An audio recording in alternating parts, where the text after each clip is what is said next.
Good morning.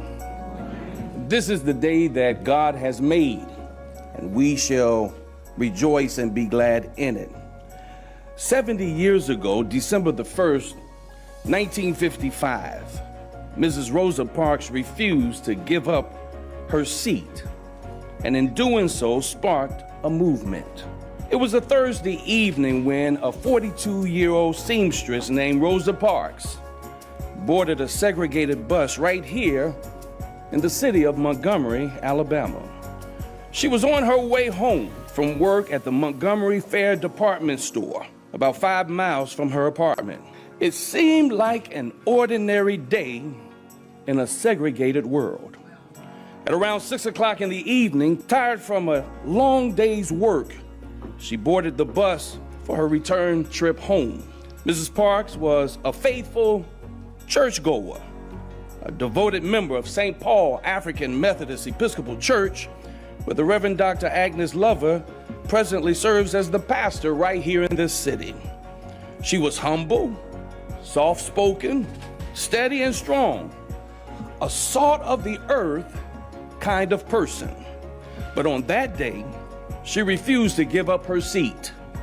And because she refused, she was arrested. Her arrest would change the course of history. Her action ignited what would become known as the Montgomery bus boycott, one of the most significant and successful nonviolent protests in American history. For 381 days, the black citizens of Montgomery refused to ride the city buses. They walked to work, organized carpools, and stood together in a united front against segregation and injustice. Their perseverance paid off. On December 20th, 1956, after more than a year of sacrifice, the United States Supreme Court upheld a federal court's decision declaring bus segregation unconstitutional. The boycott ended in triumph, and the modern civil rights movement was born. It was a young pastor of Dexter Avenue Baptist Church, just 100 yards from where we stand today, Dr. Martin Luther King Jr., who said of her, Mrs. Rosa Parks is one of the finest citizens of Montgomery. No one can doubt the height of her character, the depth of her Christian commitment, or the boundless reach of her integrity.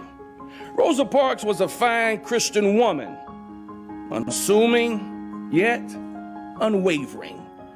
Miss Parks was a trailblazer and not a pathfinder. And because she refused to give up, she stood up for generations yet unborn. I didn't feel that I was being treated as a human being. I refused to give up this seat. I said no, and I wouldn't give it up. I had the privilege of meeting Ms. Rosa Parks in August of 1997 at the Michigan Annual Conference of the African Methodist Episcopal Church, hosted by Ebenezer AME Church in Detroit, Michigan, as a young cleric in ministry. She was dressed in her deaconess attire, graceful, dignified, and serene. I was awed of her stately presence, and I immediately knew I was gazing at history.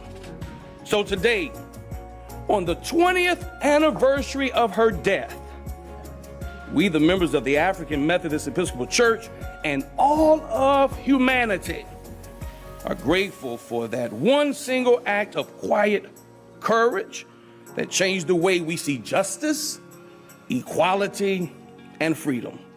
And because of her faith and fortitude, the laws of transportation and the conscience of a nation were forever changed. And now, nearly 70 years later, we stand on these grounds to honor her legacy with a statue that will forever remind the world of her courage. Her contribution is beyond comprehension. Her witness is eternal. We thank those who deemed it not robbery to memorialize her in this way, so that all who pass the Alabama State Capitol will know Rosa Parks passed this way.